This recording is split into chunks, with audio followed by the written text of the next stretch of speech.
中国被点名，英国突然传来爆炸性消息，斯塔默有大麻烦了。据环球网报道，上周英国南港镇3名女童被凶手持刀杀害事件震动英国，引发持续暴力骚乱。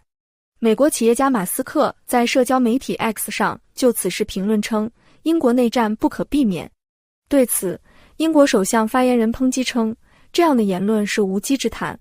关于英国爆发骚乱的原因，据路透社报道，英国南港镇发生3名女童被一名凶手持刀杀害事件后，社交媒体上的虚假信息迅速传播，称嫌疑人是一名激进的穆斯林移民。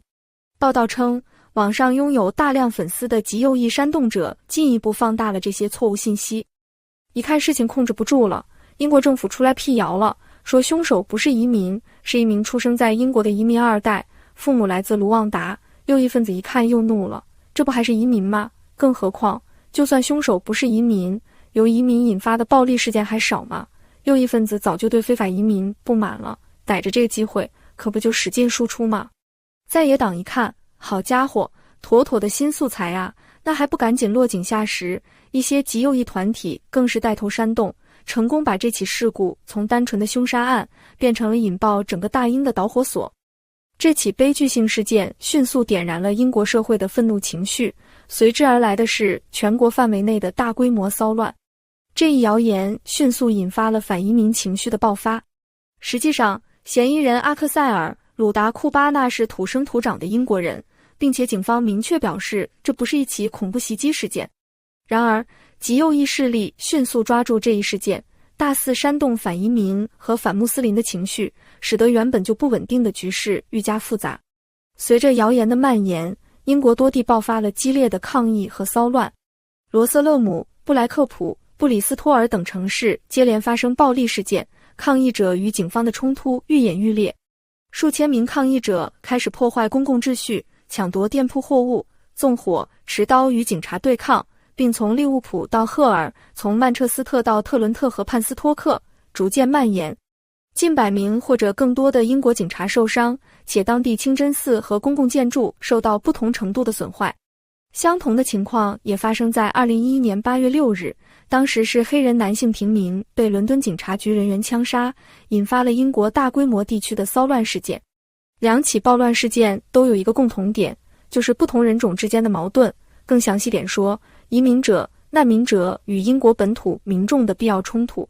英国首相斯塔默表示，参与最近大规模骚乱的人将会面临法律的全面制裁，而目前那些已经受到指控或者被拘留的犯罪嫌疑人将在1周之内迅速接受法庭审判。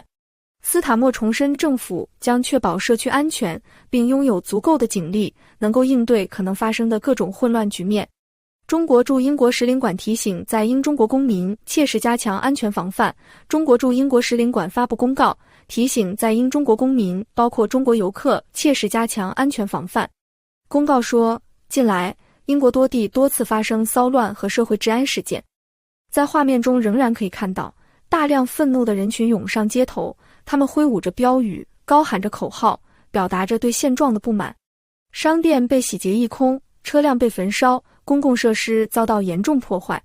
原本繁华宁静的城市街道，如今变得满目疮痍。骚乱的持续扩大也使得警察部队在战术和策略上陷入困境。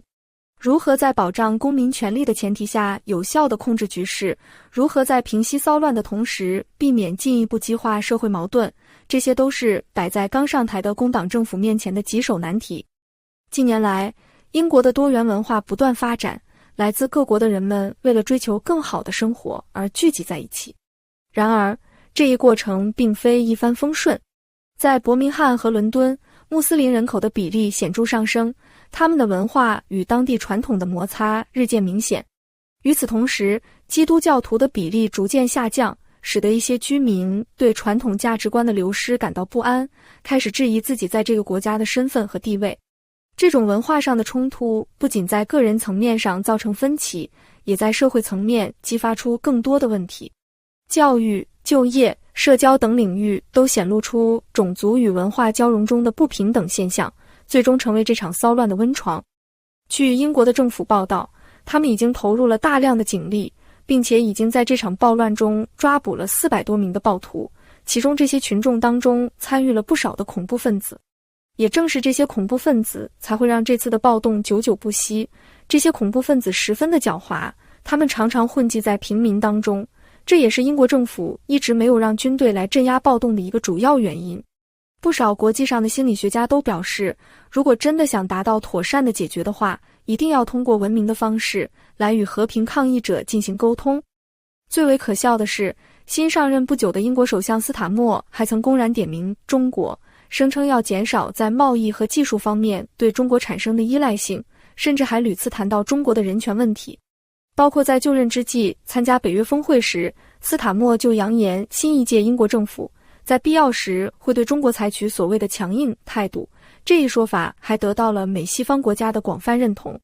总而言之，英国内部因为一个简单的关于袭击者身份的谣言，就发生如此大规模的种族主义暴乱活动，可看出内部究竟混乱到了何种程度，斯塔默政府承受的压力也可想而知。